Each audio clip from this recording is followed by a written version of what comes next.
अस्सलामु अलैकुम वरहमतुल्लाहि वबरकातुहू। मोहतरम भाइयों, बुज़ुर्गों, दोस्तों, सुबह में हमने हमारे हज़रत जी मौलाना साद साहब की बहादुरी पर एक वीडियो अपने चैनल पे अपलोड किए थे। उसके नीचे मैं एक कमेंट देख रहा हूँ और ये कमेंट करने वालों का नाम लिखा हुआ है असफरीना। अब मैं ये समझ पा रहा हूँ ये भाईजान है या आपाजान है। तो खैर, भाईजान हो या आपाजान हो, क्योंकि बहुत सारे नाम ऐसे होते हैं ना जिसकी वजह से पता नहीं चलता है ये भाईजान का नाम है या आपाजान का नाम है। लेकिन जो भाईजान या आपाजान जो भी है, उन्होंने कमेंट में ये लिखा हुआ है कि पूना में भी एक अजीम शख्सियत गुज़री है जिनका नाम हज़रत मौलाना यूनुस साहब रहमतुल्लाह अलैह पूना वाले थे। उन्होंने भी महाराष्ट्र में बहुत ज़्यादा मेहनत की है, अपनी पूरी ज़िंदगी इसी काम में सर्फ कर दिया है। आप भी पूना से हो, लेकिन आज तक आपने एक भी बार मौलाना का नाम नहीं लिया अपने सबक के दरमियान में या उनका तस्करा नहीं किया। तो हमारे जो भाईजान या आपाजान हैं उनका तकाज़ा ये है कि भाई हमने आज तक जो है, असल में मुझे ऐसा लगता है उन्होंने हमारे जो 5000 वीडियोज़ है वो अच्छी तरह से देखे नहीं। एक ज़माना तो वो हुआ करता था कि मैं अपने हर बयान में कम से कम एक मरतबा तो हज़रत मौलाना यूनुस साहब रहमतुल्लाह अलैह का कोई ना कोई कौल या कोई ना कोई वाक़या ज़रूर सुनाया करता था। और बहुत सारे हैं हमारे बयानात। अभी जैसे पीछे वो गार्डन का इफ्तिताह वगैरह था, उस वक्त में तो हमने मजमे के सामने हमारे एरिए के पूरे नगर सेवक लोग और कॉरपोरेशन के जो महापौर हैं और उनके अलावा एरिया के एमएलए और बड़े बड़े लीडर हर पार्टी के, उनके सामने जब मौलाना के नाम पे गार्डन बन रहा है तो भाई मौलाना कौन थे वो वाक़या आपको मिलेगा मेरे चैनल के ऊपर। वो हमने पूरे डिटेल में बताए। और मौलाना से हमारा इतना गहरा और क़ल्बी ताल्लुक़ है, भाईजान या आपाजान। ये जो किताब है इसका नाम है सवानेह मौलाना यूनुस साहब रहमतुल्लाह अलैह। तो आपने कभी ध्यान से देखे नहीं शायद, मेरे यहाँ पे जो किताबें रखी हुई होती है सबसे ऊपर मैं इसी किताब को रखता हूँ। सबसे ऊपर ये सारी किताबें रखी हुई है, इनमें सबसे ऊपर जो किताब होती है ये हमारे मौलाना यूनुस साहब रहमतुल्लाह अलैह की सवानेह। और इसे मैं 10 मरतबा से ज़्यादा पढ़ चुका हूँ और ये मैंने पैसों से ख़रीदी हुई किताब है। ये 300 रुपये की ये किताब है, जबकि ये किताब मुझे मुफ्त में भी हमारे मदरसा बैतुल उलूम के लाइब्रेरी में ऐसी थप्पी पड़ी हुई है उसकी।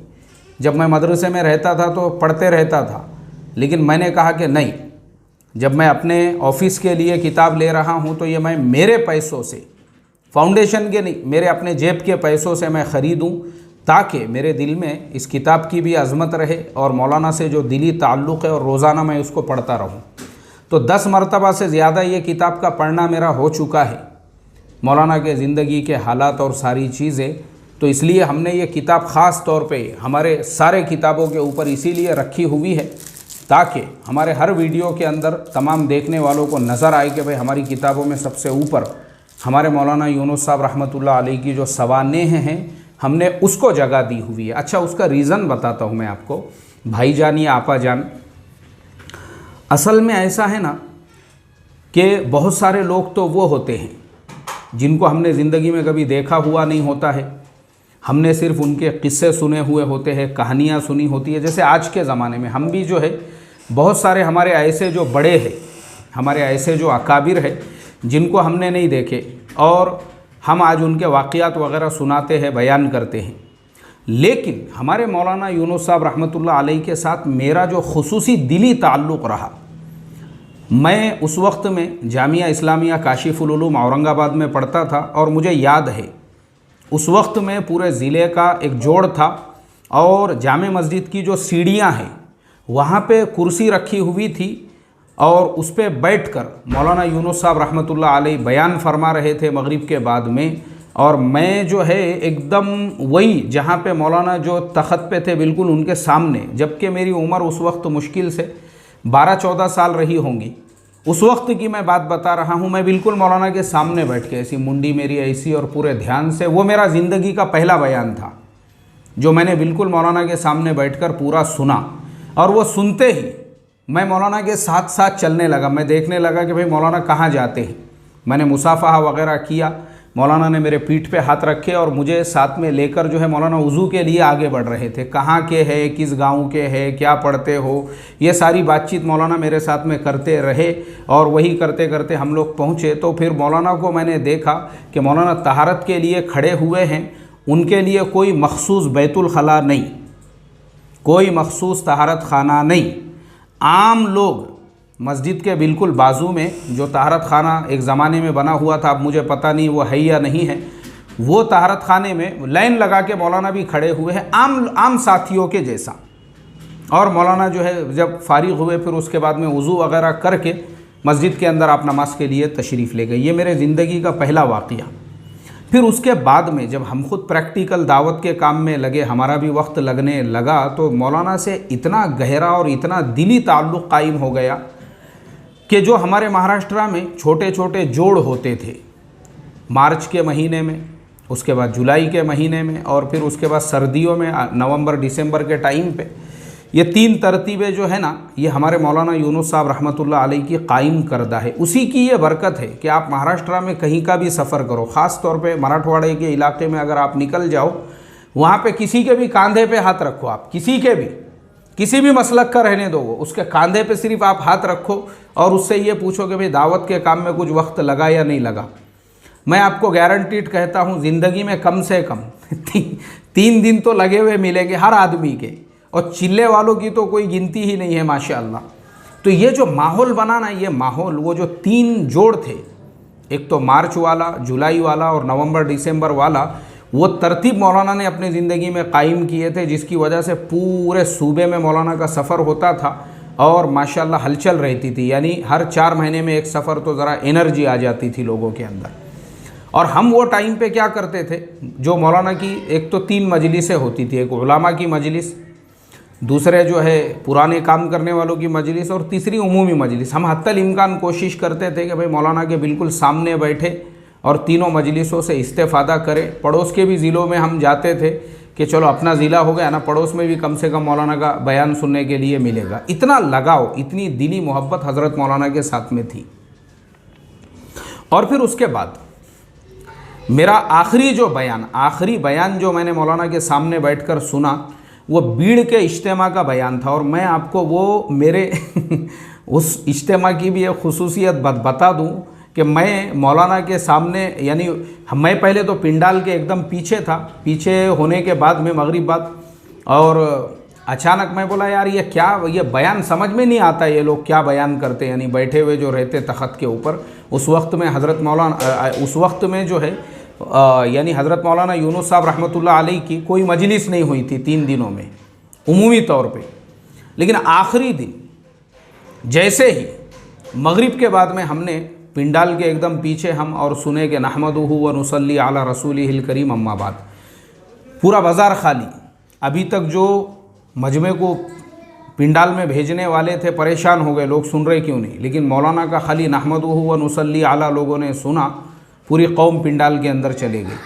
मैं एकदम पिंडाल के पीछे था, चलते चलते मैं एकदम तख़त के सामने पहुंचा।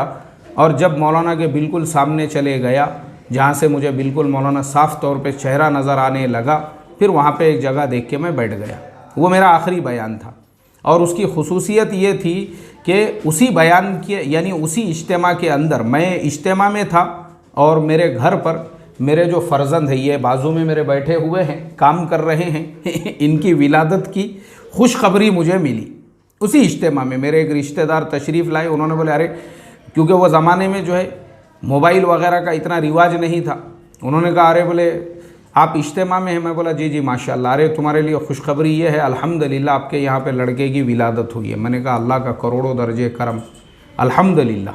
और फिर इज्तिमा के फ़ौरन बाद, मैं इज्तिमा से जो है फ़ारिग होके फ़ौरन हम जो है फिर हमारे फ़र्जंद अर्जुमंद, और माशाअल्लाह उसी की ये बरकत है कि आज वो भी जो है अल्लाह ने उनको भी इस मुबारक मेहनत के लिए कबूल किया। बहरहाल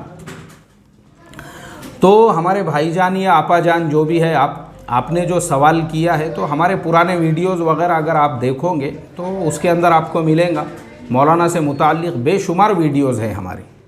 क्योंकि मौलाना के जो हमारे ऊपर एहसानात है, यानी पूरे सूबे महाराष्ट्र और अतराफ़ में मध्य प्रदेश और कर्नाटका और आंध्रा के कुछ इलाके जो महाराष्ट्र को सटे हुए हैं, उसका हक़ कोई नहीं अदा कर सकता। एक बात याद रखो बस, मौलाना की जो मेहनत है, मैं बताता हूँ ना, मुझे जो भी लोग बोलते हैं, अभी जैसे मुझे जो है ना एक आर्मी के जवान मिले थे, आर्मी के जवान जो मुसलमान हैं, और किसी और सूबे का मेरा सफ़र था, मैं एक एयरपोर्ट पे बैठा हुआ था और वो वहाँ सिक्योरिटी गार्ड थे। वो आए मेरे बाजू में बैठे, सलाम किए, बातचीत की और फिर मेरे से कहने लगे कैसे है आप, कहाँ से है? मैं बोला भाई मैं तो महाराष्ट्र से हूँ। तो महाराष्ट्र सुनते ही इतने खुश हो गए, वो खुद जाके जो है 2 कप में कॉफ़ी लेकर आए, मुझे भी उन्होंने कॉफ़ी दी। मेरे से कहने लगे, बोले यार तुम्हारे महाराष्ट्र में हम सफ़र किए ना, इतना सुकून मिलता। बोले एक ख़ास बात मैंने देखा हूँ, वो शायद अकोला वगैरह में कहीं पे ट्रेनिंग या पढ़ने के लिए थे। बोले मैंने तुम्हारे यहाँ पे देखा हूँ कि बुरक़े का ऐसा माहौल नज़र आता, बोले कि तबीयत खुश हो जाती। मस्तूरात के बुरक़े, और मर्द जो है बोले तुम्हारे यहाँ पे बग़ैर टोपी वाला मुश्किल से नज़र आता, और खांदे पे रुमाल, जो रुमाल है बोले माशाअल्लाह ये तुम्हारे महाराष्ट्र की खुसूसियत है, ये खांदे पे जो रुमाल है बोले तकरीबन इतना अच्छा लगता बोले लोगों को इस हालत के अंदर देख के माशाअल्लाह। तो वो आर्मी जवान वो मुझे वो एयरपोर्ट के ऊपर सुनाने लगे। तो मैंने उनको कहा, मैंने कहा देखो हमारे महाराष्ट्र का एक ज़माने में माहौल इतना शिर्क व बिदत का था, खुद मेरे घर के सामने, मेरे अपने घर के सामने इतना बड़ा अलाव हुआ करता था, और वो अलाव के ऊपर वहाँ पे सवारियाँ बैठती थी, और हम लोग खुद बचपन में धिंगाने करते थे वो सवारियों के आगे पीछे। इसी तरह से मैंने कहा कि खुद हमारे अपने घर, हमारे पूरे महल्ले गाँव से कंदोरियाँ जाती थी, कभी हमारे नाना की कंदोरी, कभी हमारे मामू की कंदोरी, और वो कंदोरी के अंदर जो है 5-5, 6-6 बकरे और बोकुड़ रहते थे, और हम उसके अतराफ़ में बैठ के ऐसा सिक्योरिटी गार्ड के जो वो कंदोरी का बकरा है, लात लगना नहीं, उसको धक्का मत लगने दो। मतलब इतना तबर्रुक, उसकी इतनी अजमत होती थी दिल के अंदर। कंदोरी के बकरे जा रहे हैं और दरगाह के ऊपर हुजूम और धिंगाना, और वहाँ बकरे कट रहे हैं और बंगा पक रहा है, और बाजरी की और जवारी की रोटी चूर चूर के खा रहे हैं उसके अंदर। और ये वो ज़माना हुआ करता था शिर्क का, बिदात का, खुराफात का। लेकिन मैंने उनको बताया कि आज जो ये माहौल आपको नज़र आ रहा है पूरा बुरक़े का और पर्दे का, और माशाल्लाह मर्दों के सरों पे टोपियाँ और चेहरों पे दाढ़ियाँ, और हर एक के खांदे पे हाथ लग रखे तो कम से कम 3 दिन लगा हुआ, ये सिर्फ़ और सिर्फ मौलाना यूनुस साहब रहमतुल्लाह अलैह के मेहनत की बरकत है। और दूसरी एक ख़ास बात, मरकज़ से जो महाराष्ट्र पूरा जुड़ा हुआ है, और महाराष्ट्र के लोगों की जो मरकज़ निज़ामुद्दीन से मोहब्बत है, और जो उसकी तरतीब पे हमारे पूरे सूबे में काम है, उसकी सबसे बड़ी वजह मौलाना ने अपनी ज़िंदगी में जो 2 माह की तरतीब कायम कर गए थे कि पूरे महाराष्ट्र के अज़ला को साल भर पे तकसीम किया था, साल भर के ऊपर, कि साल के जो 12 महीने हैं महाराष्ट्र के जितने भी अज़ला है, हर महीने में जो है कम से कम 1 ज़िला 2 ज़िले वहाँ पे होना चाहिए। इस तरह से तकरीबन हर काम किए हुए साथी के 2-2 महीने मरकज़ में लग गए, और जब वो मरकज़ में रहकर आ गया तो उसने खुद मरकज़ की तरतीब को समझ लिया, इसलिए लोग मरकज़ से जुड़े हुए हैं। ये खुसूसियत है इस बात की। तो बहरहाल हमारे भाई साहब या आपा जान जो भी है जिन्होंने ये कमेंट किया था, मैं उम्मीद करता हूँ कम से कम अब आपकी गलत फहमी दूर हो गई होगी। और ये किताब मैं आपको से भी रिक्वेस्ट करूँगा, फ़रीद बुक डिपो वालों ने छापी हुई है, हमारे मौलाना यूनुस साहब रहमतुल्लाह अलैह की सवाने हयात। आप भी पढ़ो ज़रा इसको, तो इससे और भी आपको मालूमात मिलेंगी। अल्लाह हम तमाम को अमल की तौफ़ीक़ अता फ़रमाएँ। अस्सलामु अलैकुम व रहमतुल्लाहि व बरकातुहू।